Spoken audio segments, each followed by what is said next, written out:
Vice President and Rajya Sabha Chairman M. Venkaiah Naidu holds a meeting of all floor leaders of the upper house at his residence today. The meeting being organized to ensure smooth conduct of upcoming monsoon session of Parliament.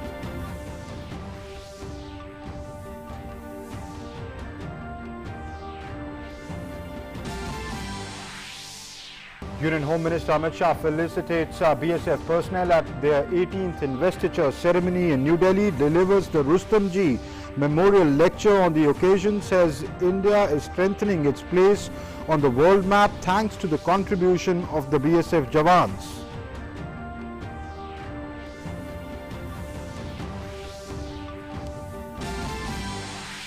India reaches landmark achievement as the country's COVID-19 vaccination coverage crosses 40 crore mark. Daily positivity rate less than 3% for 26 consecutive days. New reports say 38,079 new cases reported in the last 24 hours. Recovery rate increases to 97.31%. High-stakes negotiations being held between Afghan government and Taliban representatives in Doha as violence escalates on the ground in Afghanistan. Both sides expressed faith in negotiation, adding that the resolution is possible only through dialogue. Floodwaters continue to rise in Western Europe with death toll of over 130. More than 100 people die in Germany. Dam close to the Belgian border flooded.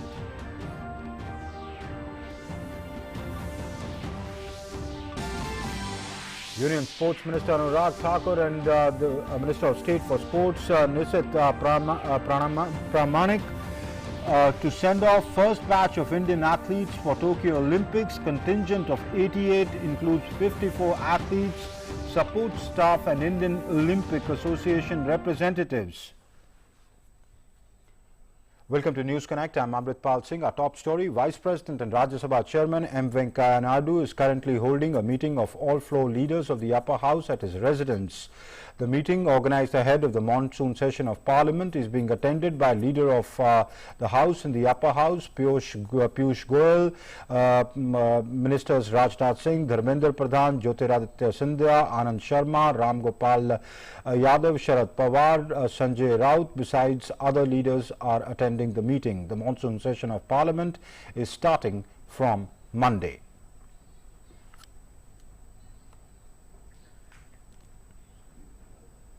And my colleague Vishal Baristo joins us for more on that story. Vishal, we understand that the Vice President, who is also the Chairman of the Rajya Sabha, in his capacity as the Chairman of Rajya Sabha, is holding a meeting of all floor leaders of the House. What can we expect to transpire at this meeting just ahead of the monsoon session of Parliament? Well, a very good evening to you, Amrit. Yes, the meeting has been called by the Chairman of the Rajya Sabha.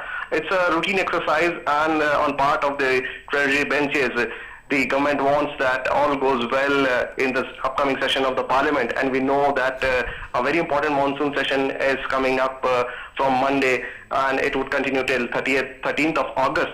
19 sittings are expected in this session. So it's going to be a very, very important session. And 15 new bills are to be introduced in this session, which includes the very important bill on the DNA technology and also maintenance and welfare of the parents and senior citizens, also on the Juvenile Act and also on the surrogacy. So it's going to be an interesting session, and that is why the chairman has called for all leaders meeting, and it is going to be followed by a meeting by the Parliamentary Affairs Minister, which would be attended by the Prime Minister himself in the first half of the day, and later in the evening at 4 p.m. the Lok Sabha Speaker has also called for an all-party meeting. So all this exercise is being taken so that the House functions smoothly and the opposition plays a key role as far as the democratic setup of the country is concerned. Amrit? All right, Vishal, we leave it there. Many thanks. You keep tracking the meeting. We'll keep coming back to you. Many thanks for the moment. And moving on, Union Parliamentary Affairs Minister Prahlad Joshi today met Lok Sabha Speaker Om Birla along with Ministers of State for Parliamentary Affairs Arjun Ram Meghwal and V. Muralidharan. Leaders discussed the strategy for the upcoming session and expressed hope of getting support from the ruling as well as the opposition side in ensuring smooth functioning of the proceedings. Union Parliamentary Affairs Minister Prahlad Joshi has called the all-party meeting tomorrow. And Union Finance Minister Nirmala Sitharaman also met Lok Sabha Speaker Om Birla today. The Ministers of State for Finance, Dr. Bhagwat Kishan Rao Karad and Pankaj Chaudhary accompanied her. On the occasion, the Speaker expressed hope that the Finance Ministry led by Nirmala Sitharaman will play a key role in the development of the country. And Union Finance Minister Nirmala Sitharaman also called on Vice President M. Venkaiah Naidu at his residence today. The Ministers of State for Finance were also present during the meeting.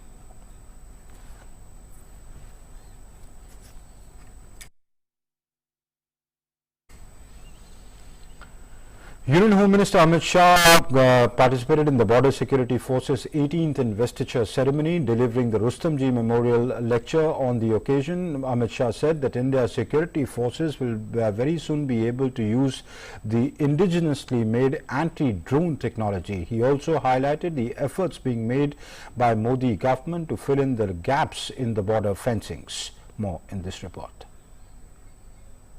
Drone के खिलाफ हमारी मुहिम बहुत महत्वपूर्ण आज के समय में होती है। ड्रोन के खिलाफ की प्रणालियों को विकसित करने के लिए डीआरडीओ और हमारी अन्य एजेंसियां लगी हैं। बहुत कम समय में मुझे भरोसा है कि ड्रोन विरोधी स्वदेशी प्रणाली के साथ हम सीमा पर अपनी तैनाती बढ़ाएंगे और इस खतरे को भी हम पार कर लेंगे।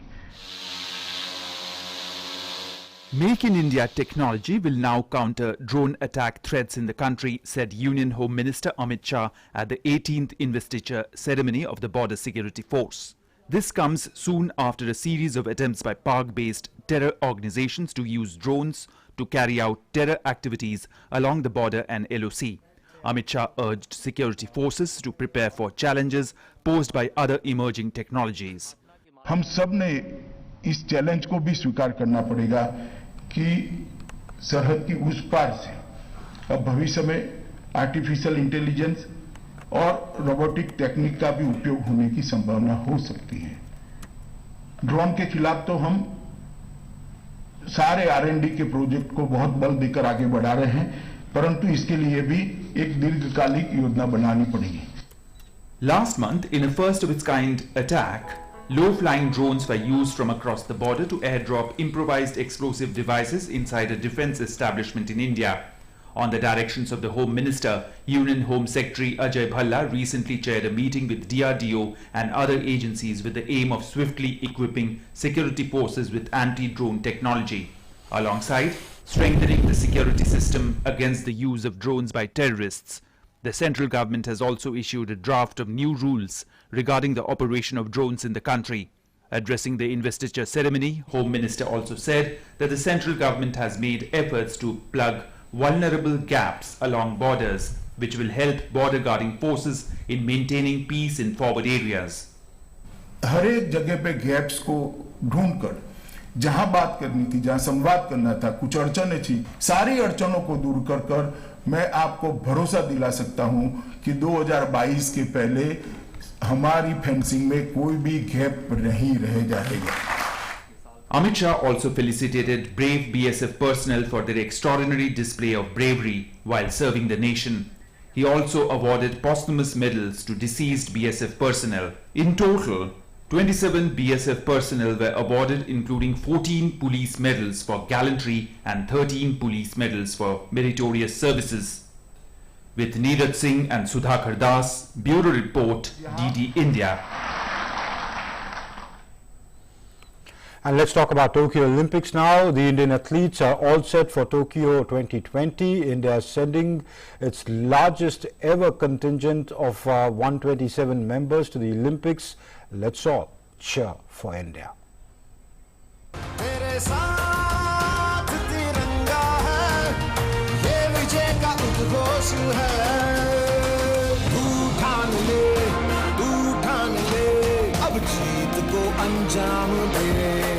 हम सब मिलकर टोक्यो जाने वाले अपने खिलाड़ियों को सपोर्ट करेंगे।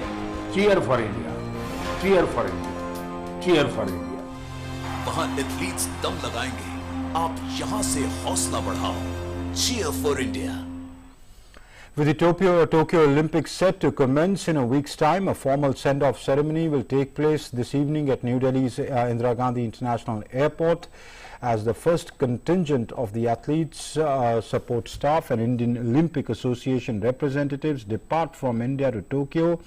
Out of the 88 people flying out this evening, 54 are athletes. They will be given a formal send-off by the Union Minister for Youth Affairs and Sports, Anurag Singh Thakur, and the Minister of State in the Ministry of Youth Affairs and Sports, Nisit Pramanik. Those departing for Tokyo later today cover 8 sports. That's archery, hockey, badminton, table tennis, judo, gymnastics. The largest contingent is the hockey team. To ensure the safety of all athletes, all dignitaries attending the event will be tested for COVID. Only those found negative will be allowed at the event. All social distancing measures have been put in place. 127 Indian athletes have qualified for the Tokyo Olympics, which is a record, overtaking the 117 that qualified for the Rio Olympics. And for more on that story, I'm joined by my colleague Taposh Bhattacharya, who is at the Indira Gandhi International Airport, where this contingent, which is leaving today, that's the first contingent, will be given a send-off by the Sports Minister, Anurag Thakur. Taposh, first of all, Taposh, can you hear me? Yes. Okay, Taposh, you know, as this contingent is being sent, this is the first contingent of 88 people that's going today, which includes 54 athletes. But overall, you know, it is the biggest ever contingent that's been sent for any Olympics by India. What at this stage are the expectations? How strong is the contingent? Absolutely. So far, 129 athletes and 229 strong, contingent will be, going to Tokyo. Today, 88 member team will be going to this particular place, going to Tokyo, and they will be shortly coming to the T3 Delhi International Airport, where currently I am. And from a short while from now, these athletes will start coming in. We have been told that the biggest contingent of these 88 are from a hockey team, which is where almost 53, a total of 53 members will be coming. Out of that, 19 are men and 19 are women hockey members. So all these athletes will be looking to create history. These athletes will be looking to rewrite history for India in Tokyo Games, and this is a huge moment for all these athletes. They have been working very hard for over the last 4 years, especially in the pandemic. We have seen how difficult it was to train in pandemic. Many of these athletes even got positive, but they didn't let that bother, they didn't let that deter their determination, and now all that is left is to make the trip to Tokyo and make the country proud in this particular quadrennial extravaganza. Amrit. Taposh, I would want to want you to touch upon every, the contingent of every game, the players, the athletes, archery, hockey, badminton, table tennis, judo, gymnastics. Hockey, you say, is the biggest contingent going. Quickly, game-wise, analyze what are our strengths, what are our chances, what are our players up against at Tokyo. Right. So, Amrit, we expect at least the biggest medal that can come is from the shooting contingent, and we expect the mass, major medal haul from the shooting contingent, and after that comes the athletics, the archery, the boxers, the wrestlers, and definitely the weightlifters, Mirabai Chanu, the boxing team, then the Neeraj Chopra in athletics, the javelin thrower, Shivpal is also there. We have a very good archery team at the same time. So overall we can say that this is probably not just the biggest Olympic contingent that is taking part in the Olympics, but at the same time one of the strongest. Many of these athletes who are taking part in the games are either world number 1 or world number 2. In fact, many of them are in, if you take a close look at the ranking, they are at the top 10, top 5, and thus it becomes even more important for them to put their mark in this particular Olympics, and that's what they will be looking forward to do. And at around 9 o'clock, Union Sports Minister Anurag Thakur will be giving a formal send-off to all these athletes from Delhi's T3 International Airport, where they will be boarding from here and their flight to Tokyo. Amrit. All right, Tapas, we'll leave it there. Many thanks for joining us and giving us that update. We'll join you back once that ceremony takes place of the send-off. And the joy and the happiness are pouring in from around the corner. Ambassador of India to Japan, Sanjay Kumar Verma, expressed happiness and wished luck to the Indian contingent for the Tokyo 2021 Olympics.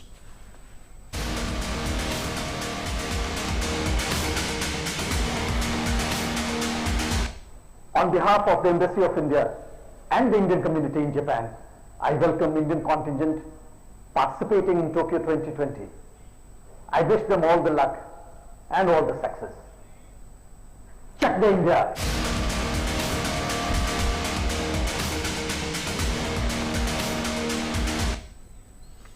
And the Indians are winning one more fight, and that's the fight against COVID-19, which continues unabated. 39.96 crore vaccine doses have been administered so far under the nationwide vaccination drive. That's a record of sorts. In the last 24 hours alone, 38,079 new cases were reported in the country. The active caseload is currently 4,24,025. Active cases constitute 1.36% of the total cases. As many as 43,916 patients have recovered during the last 24 hours.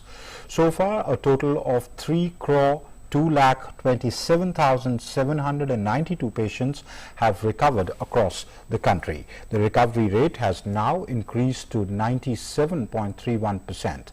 The weekly positivity rate remains well below 5% and is currently at about 2.10%. Daily positivity rate is less than 3% for 26th consecutive day and is now stands at 1.91%. Further, testing capacity has been substantially ramped up with over 44.2 crore tests conducted so far. And the central government continues to provide COVID vaccines through free of cost channel and through direct state procurement category to states and UTs. Over 41.69 crore vaccine doses have been provided to states and UTs so far through all sources, and a further 18,16,140 doses are in the pipeline. Of this, the total consumption including wastages is 38.94 crore doses. Over 2.74 crore balance and unutilized COVID vaccine doses are still available with the states and UTs and private hospitals to be administered. And in a major boost to the nation's fight against COVID-19, IIT Hyderabad has developed the country's first ever electronic rapid testing kit for COVID-19. The cost-effective test kit named COVID Home can test results in just 30 minutes. COVID Home, powered by artificial intelligence, provides a test report on Android-based mobile phones. Researchers have developed the iCold application for the purpose. Hyderabad-based Center for Cellular and Molecular Biology informed the kit's efficiency to be 94.2%. The kit will enable to diagnose COVID-19 sample in the comfort of your homes, and that too without a BSL-2 lab facility for extraction of the RNA.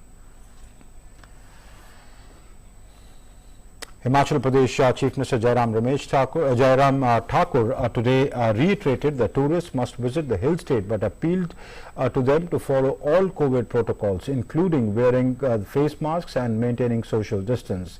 He also said that recently a number of tourist towns including Simla, Manali, Dharamsala saw high tourist inflow. The state government has ordered districts to deploy police force to regulate and monitor traffic and warn people against venturing into rivers, etc. during the rains. At places where tourists are out in large numbers, the enforcement of COVID protocols is being done. He said that the government has also asked hotel associations to implement SOPs for functioning of the hotels. Covid के चलते अभी हिमाचल प्रदेश में जो restrictions हैं थोड़ा relax किया है हमने जरूर, और स्वाभाविक रूप से उसके कारण हिमाचल एक टूरिस्ट डेस्टिनेशन है और बहुत बड़ी संख्या में टूरिस्ट हिमाचल प्रदेश में आया है, घूम रहा है, रह रहा है, आनंद ले रहा है। हमें उसमें कोई किसी प्रकार की कोई बाधा नहीं डालनी है, लेकिन फिर भी उसके बावजूद जो कुछ दिनों में हमने पहले एक दो दिनों में ऐसा देखा था, एक दो बार ऐसा देखा था कि क्राउड की शेप में कुछ जगह ज्यादा लोग इकट्ठा हो रहे हैं, तो उसको रेगुलेट करने के लिए हमने एक व्यवस्था की है हिमाचल में। दूरदर्शन के माध्यम से मैं अपील भी करना चाहूंगा सभी पर्यटक जो हिमाचल प्रदेश में आ रहे हैं, आप आइए, आपका अभिनंदन, आपका स्वागत है, आप रहिए, आनंद से रहिए, लेकिन कोविड खत्म नहीं हुआ है, कोविड अभी भी है और इसलिए सावधानियां बरतना बहुत लाजमी है, बहुत आवश्यक है। Talking about Pune, to curb the overcrowding and violation of social distancing protocols, the Pune administration has imposed prohibitory orders in several tourist spots in the district as the threat of COVID-19 pandemic persists. These spots include Bhushi Dam, various points in Lonavala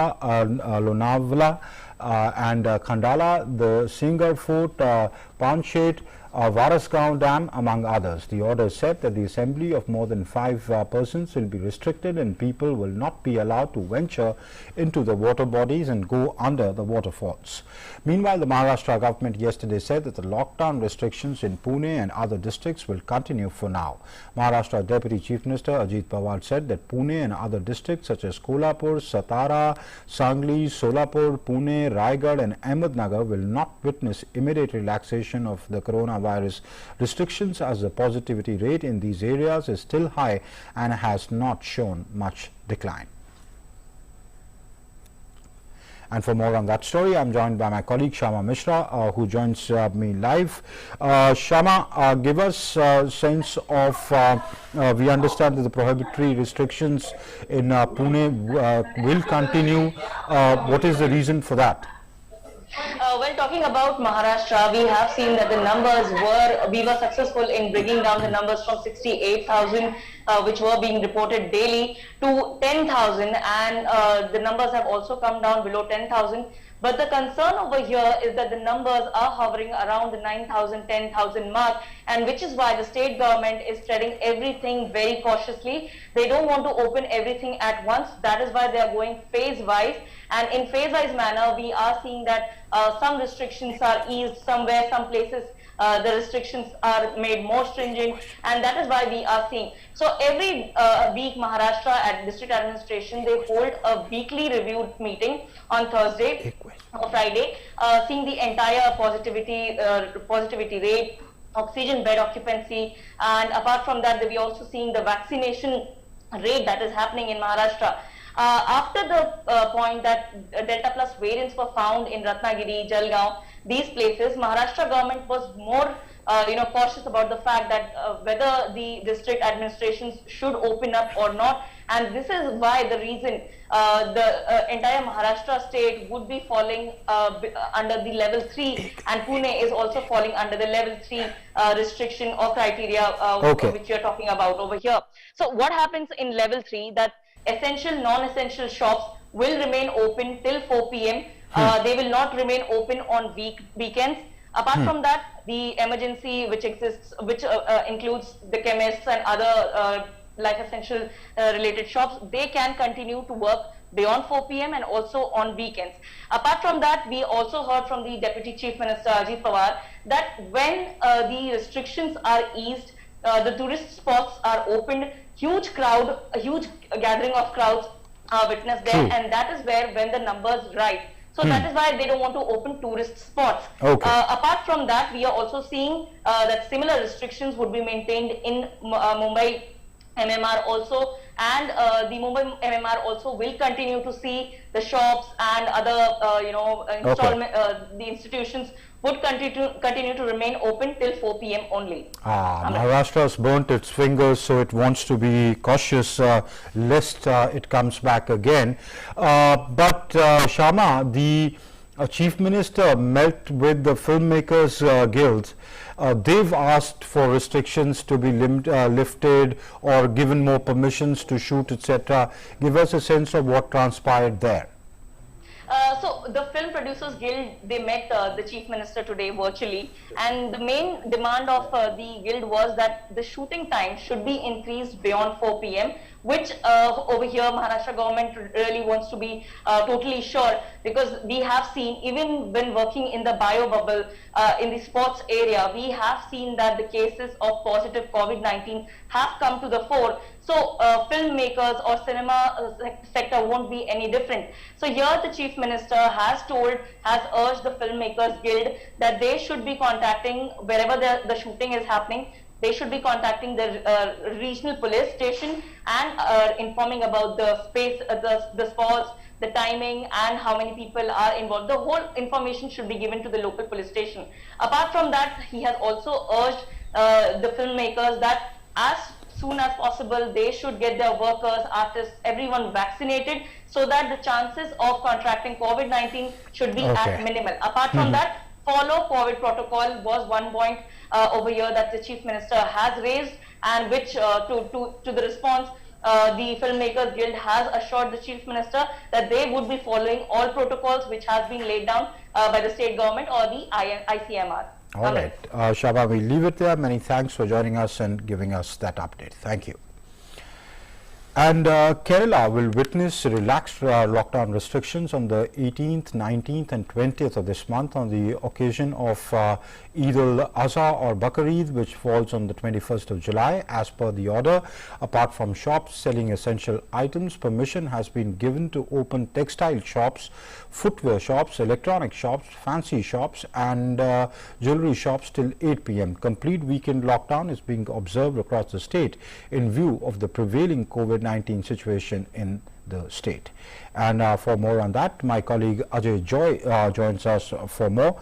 Ajay, I understand on these 3 dates that we mentioned, the relaxation in restrictions is being given in view of Bakrid. But how is the administration planning to ensure that people don't turn out in large numbers, social distancing is maintained? Because during Eid, we see people customarily going out, doing a lot of shopping. It's a big festival.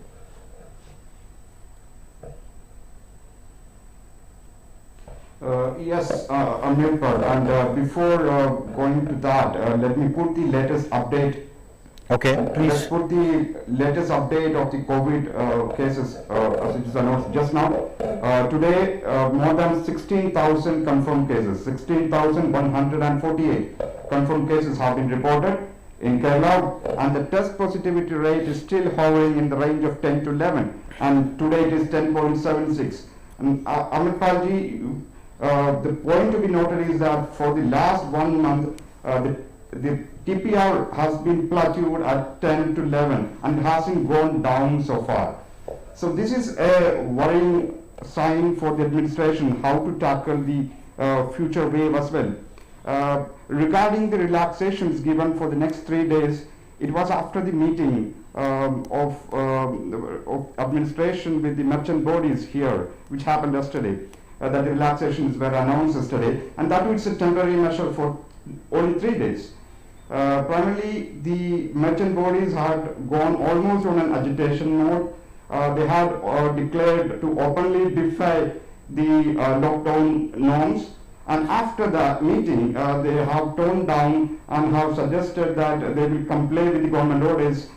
But after the meeting, the government came out with a temporary relaxation, at least for the considering the demand of the traders. And in a way, it was appropriate and more scientific. That's what many people suggest, that instead of getting so many people to the shops at a single time, it's always better to have continuously the shops being opened, so that overcrowding at one particular moment can be avoided. Because earlier, the case was that the shops were opened only on alternate days.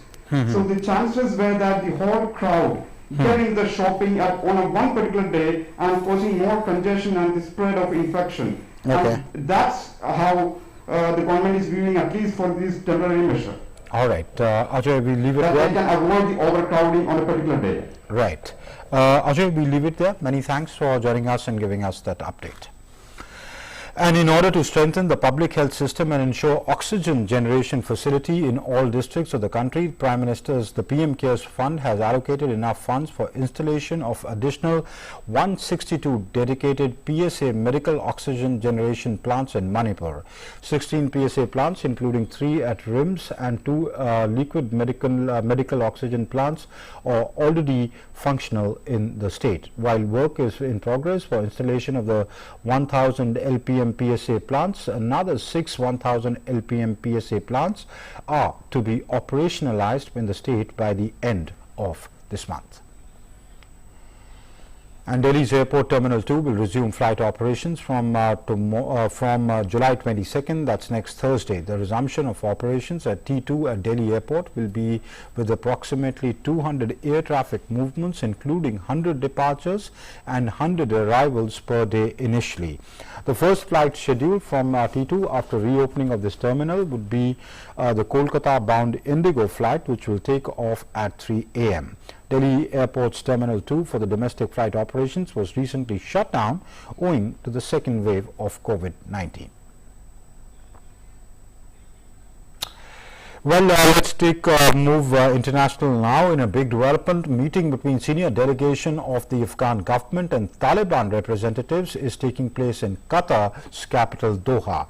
This meeting is on even while we speak. Several high-ranking officials from the Afghan administration, including former Afghan President Hamid Karzai and former Chief Executive Abdullah Abdullah, gathered in a luxury hotel in Doha this morning, and they met after morning prayers. They were joined by negotiators from the Taliban's political office in Doha. Spokesperson of both sides have expressed faith in the negotiations, adding that the resolution to the conflict is possible only through dialogue.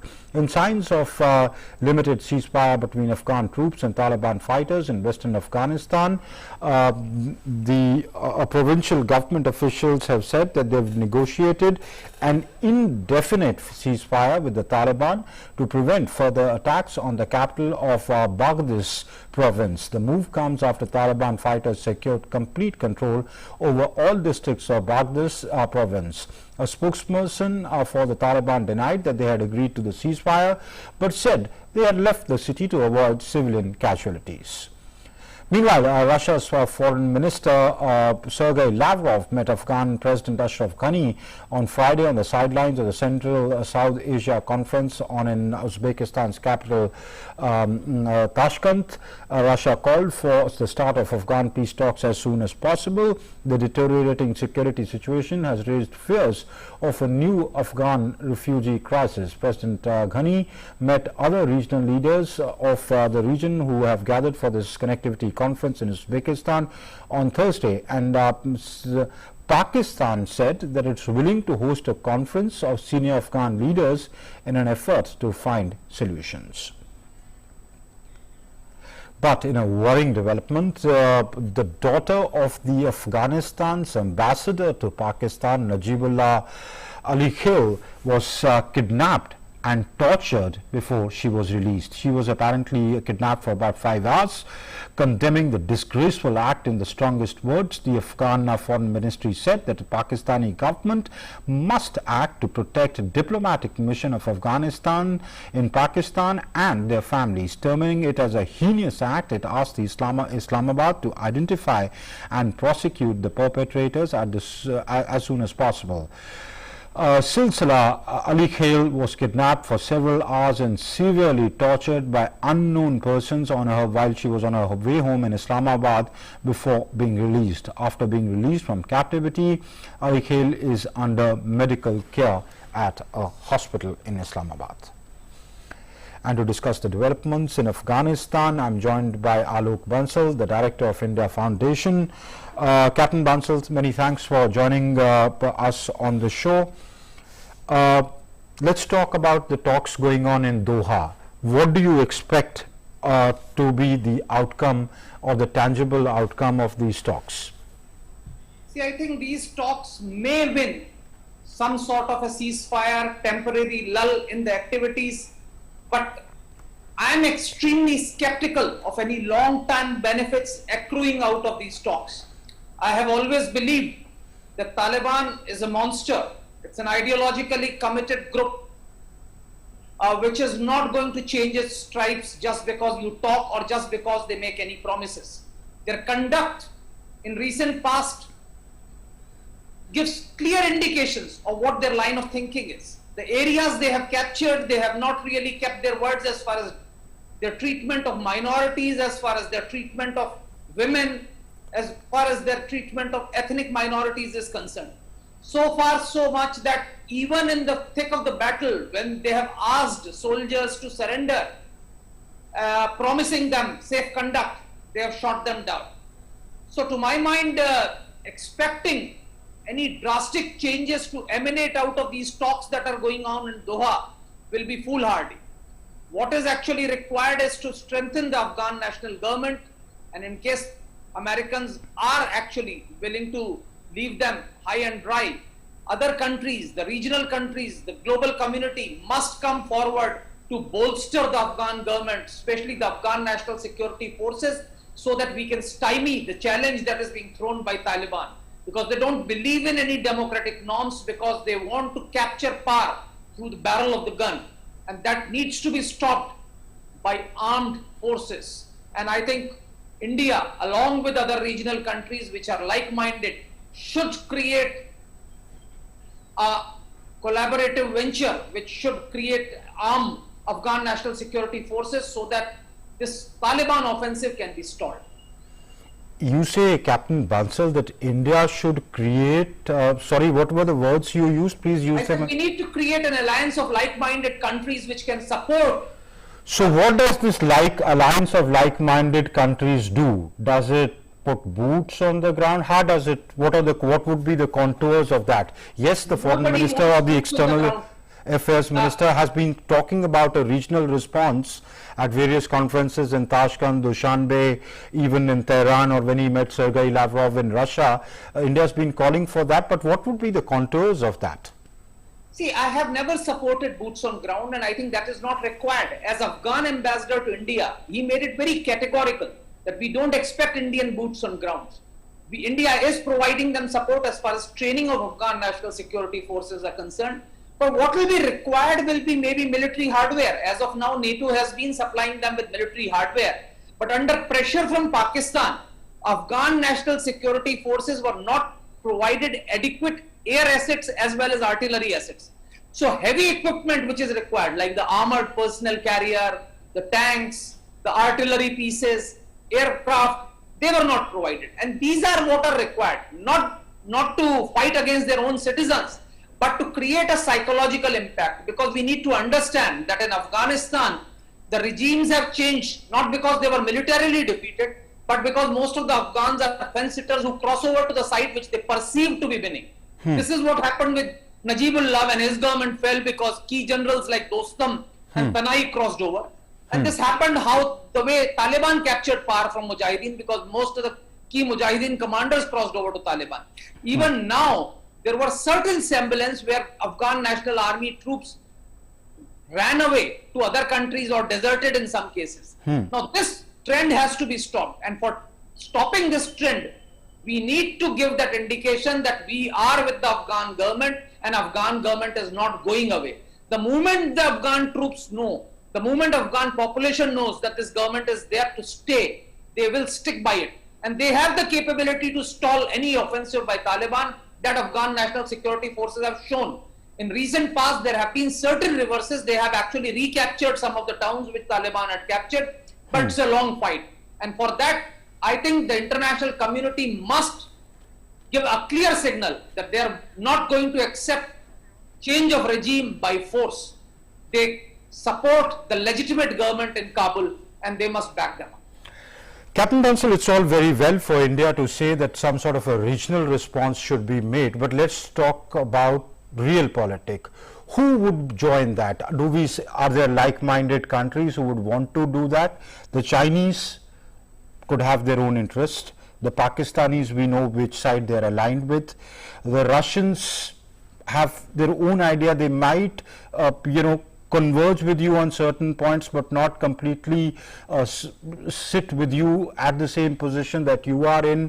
Your concerns are well taken, because if the Taliban rises, it's a direct threat to your peace and security, as we've seen in the past in Jammu and Kashmir. But are there like-minded countries enough to build a regional infrastructure, build a regional architecture to push in infrastructure and give that regional response that you are talking about?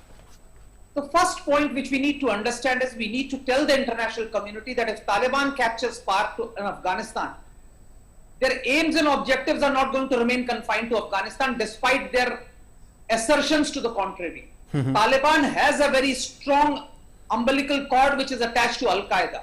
Al-Qaeda wants to wage a jihad under Amirul Mu'minin, who is the Taliban leader. So a capture of power in Afghanistan poses a threat to regional countries, yes, but it also poses a global threat. Now, having said that, if we can impress upon the global community, we should be able to get financial as well as military hardware support from the global community. Does the global community care? The Americans and the Western allies are going back home.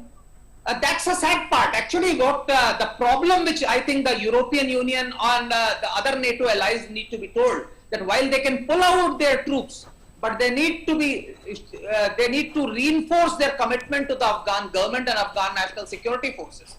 And we also need to tell, I would like to further emphasize that as long as Americans were there were a lot of countries which were unwilling to support the Americans and were ready to break some sort of deals with the Taliban. But now that the Americans have pulled out and Taliban are on the offensive, their interests will get affected. Like countries like Iran, which definitely does not have an interest in Taliban capturing power in Afghanistan. Even Central Asian republics, they will have a problem, because if Taliban captures power in Afghanistan, as I have repeatedly said, their aims and objectives are not going to remain confined to the geographical frontiers of Afghanistan. They would want to propagate their obscurantist ideology across the frontiers of Afghanistan, and even Russia to that matter. As long as US is there, probably Russia may have a different viewpoint. But once US withdraws and Taliban is on the offensive, Russia would also understand, because a capture of power by Taliban will have a long-term impact on Chechnya, Dagestan.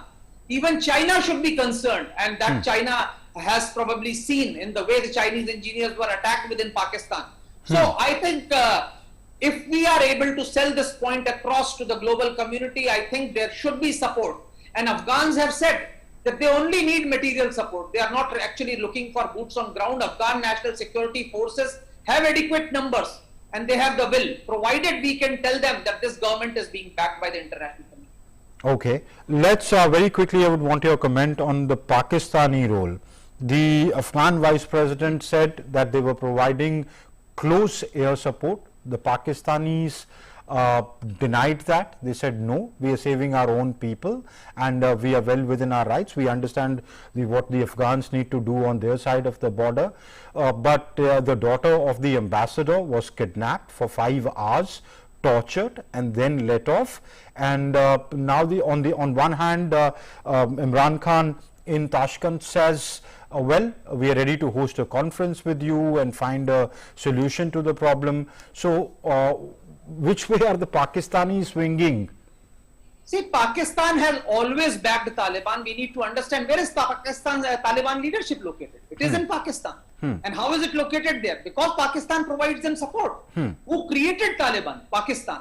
Now, Pakistan knows that the only actor in Afghan political scene which is willing to do somewhat their bidding is Taliban.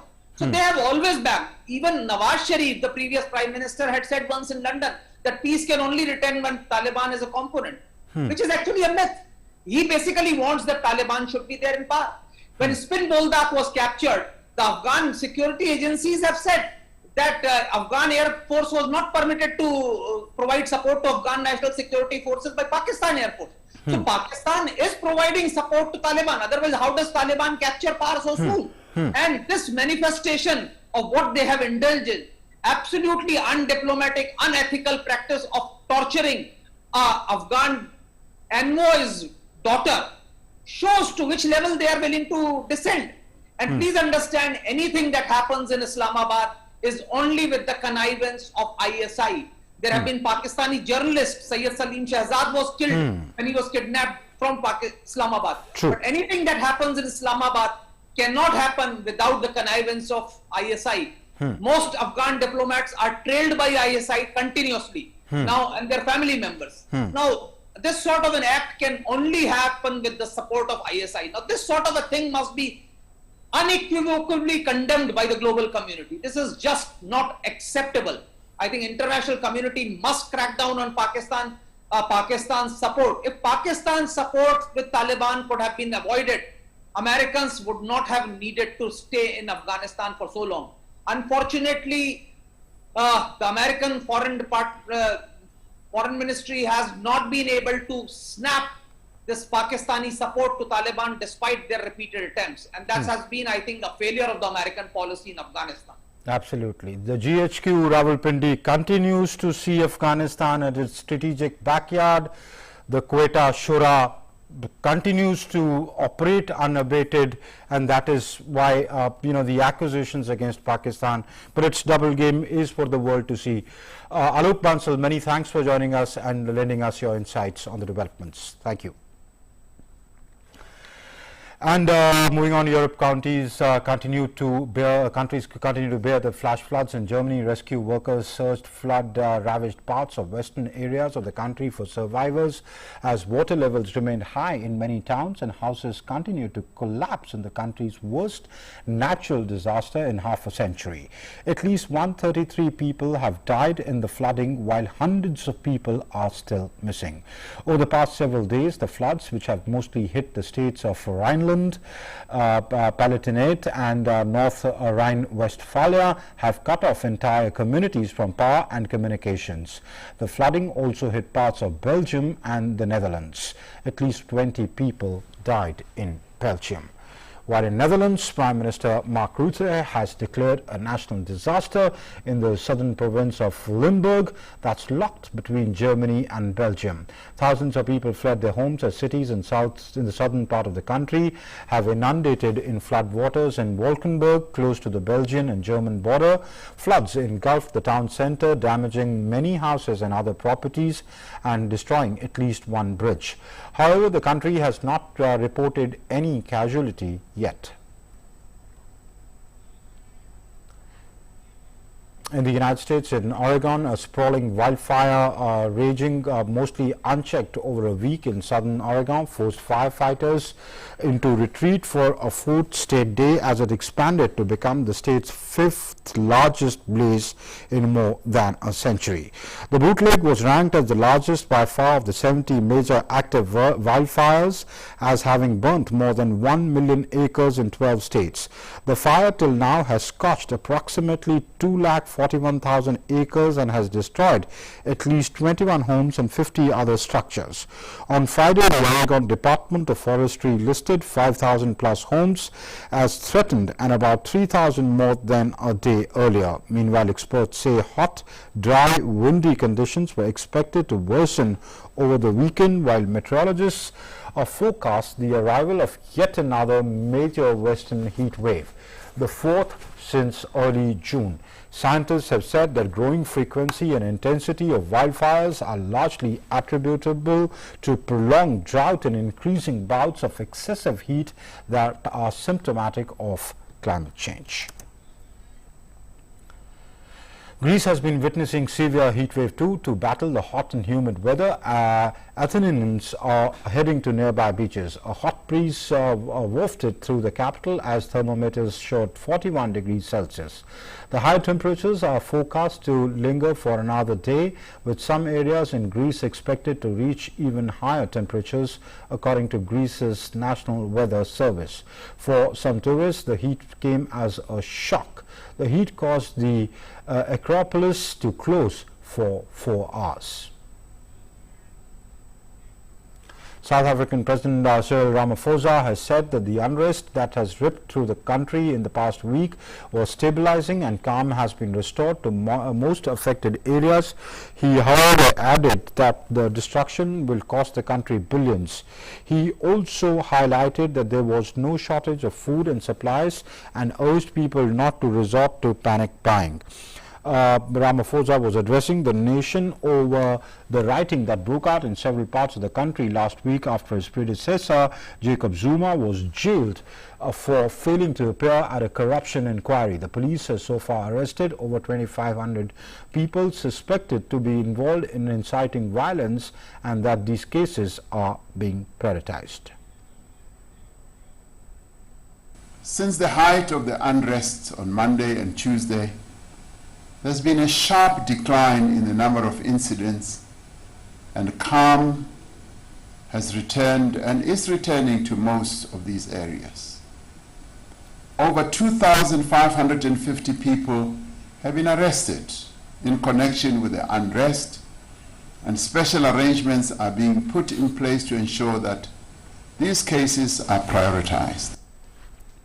The Australian city of Sydney today ordered a shutdown of building sites, banned non-essential retail and threatened fines for employers who make staff come into the office as new COVID-19 cases kept rising 3 weeks into the citywide lockdown. The city of 5 million people, Australia's largest, has been under lockdown since 26th of June with a planned end date of July 30th. According to authorities, the airport transit driver brought the virus into the community and sparked an outbreak of highly infectious variant. More than 1,000 people in the city and surrounding districts have tested positive. Stores that can remain open in Sydney include supermarkets, pharmacies and hardware outlets. Neighbouring Victoria State also reported a jump in daily COVID-19 cases to 19 from the 6 the previous day, raising fears that it may extend a short lockdown that was scheduled to end on the 20th of July. Muscovites will no longer have to present a QR code demonstrating that they have received COVID-19 vaccine to sit in public places. Moscow's Mayor Sergei Sobyanin announced the decision, saying that the country has sped up vaccination and restriction could therefore be eased. Russia has so far recorded 59,07,000 cases of COVID-19 with over 1,46,000 fatalities.